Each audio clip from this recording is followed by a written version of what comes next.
Alright, if your plate is loose like this, first thing we're going to do is take out these 4 bolts here.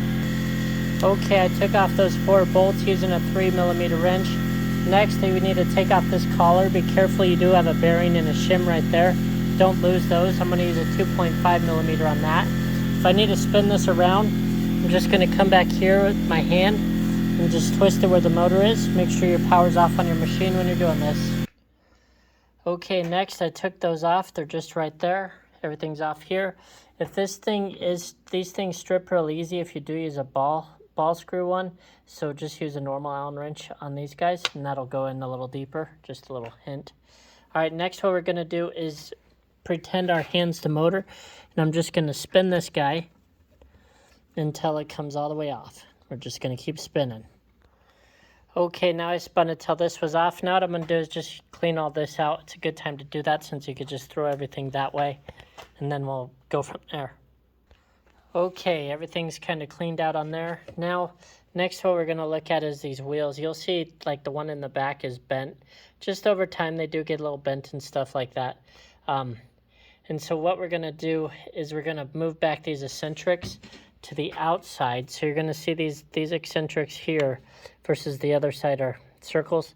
We're going to see how there's lettering on the side. We're going to move that lettering there until it's on the outside here. So right now it's facing me. It's facing me like that. I'm going to move it so the lettering's facing that way. Okay, normally you do that with this wrench here.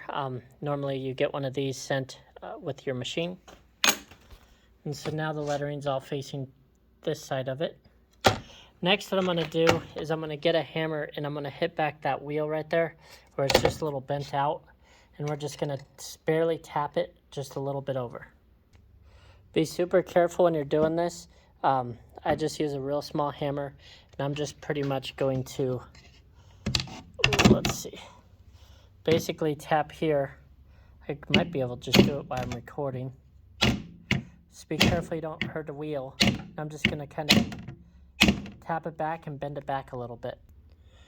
All right, so there we go. Sometimes when it's really bad, we just need to replace this whole plate.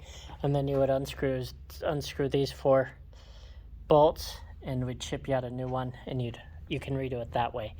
This also works for the back one too. This plate will sometimes get a little bent and you could take it off by loosening up these guys and doing the same thing. Now I'm just going to reverse the steps, put it all back together, and then we'll tighten the eccentrics. Okay, I got that all back on. Next what I'm going to do is just use this same spanner wrench, and I'm going to go over to, and make sure you put these guys back on, so they're all in the back. But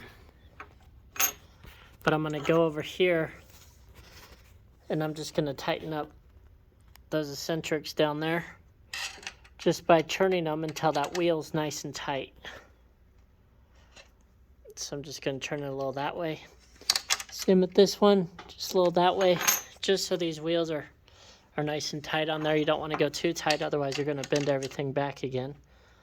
But I'm just going to go like that. You just want it so it's not wobbling everywhere. Next, I'm going to put the bearings back on. Okay, so on this, basically this shim has a round edge and a flat edge. The flat edge just goes on the outside. So collar, flat edge, bearing. Next, what we're going to do is now put this plate on. Okay, so everything's kind of tight. What I'm going to do is just, these bolts that are tight, I'm just going to loosen it up just like a quarter turn on each of them, just so I got a little play. Then what I'm going to do is put the bearing in here, and I'm going to push this plate backwards while pushing this bearing into this black end plate, and then I'm going to tighten it down with that 2.5 wrench. So I'm going to push on the plate back here, push on the bearing this way, so plate this way, bearing and all the color that way. Okay, and if you did that right, now the plate shouldn't move forward and backwards. And then what we're going to do is just tighten these bolts all the way back down, and that's just going to snug everything up just even a little bit further. So there's no slop in this gantry at all.